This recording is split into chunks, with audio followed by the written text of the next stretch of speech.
AITA for telling my sister not to come to my wedding if she kept bringing up her miscarriage. 3 years ago, my younger sister Jen had a miscarriage at 9 weeks. She and her partner Scott were devastated. I was there for them as much as I could be.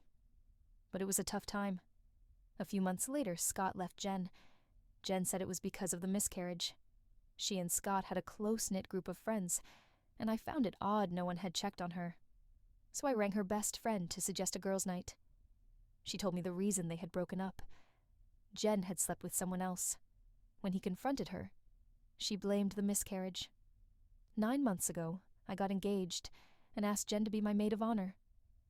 At our engagement party, Jen became inconsolable at seeing our friend's baby. Everyone's focus, including mine, was on Jen all night. I wasn't upset with her. I figured she was imagining what these big family events would be like with a baby. So I gave her grace. Since then, anything to do with the wedding, she brings up her miscarriage, but only at events related to my wedding. I asked her to help me pick flowers, and she lost it when she saw baby blue roses.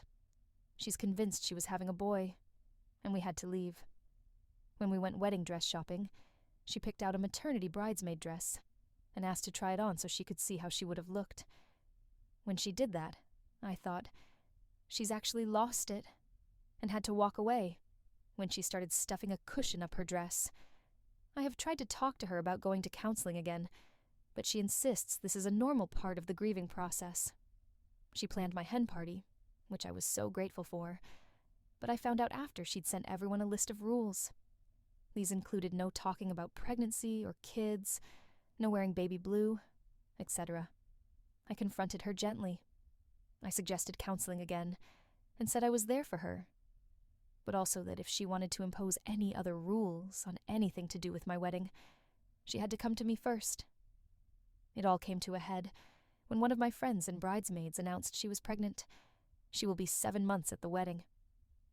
After the announcement, Jen called her and said it would be best if she didn't come, because she couldn't maintain her peace if she was forced to be reminded of the loss of her child. I was furious when I found out. I said she was using her miscarriage to get attention, and if she made one more demand or made a single comment about it at anything wedding-related, she was uninvited. In either case, she is no longer my maid of honor. Since then, Jen has told everyone I've dumped her from the wedding for being too upset about the loss of her baby. In response, I have told anyone who would listen the real reason she and Scott broke up. Half our friends and family think I'm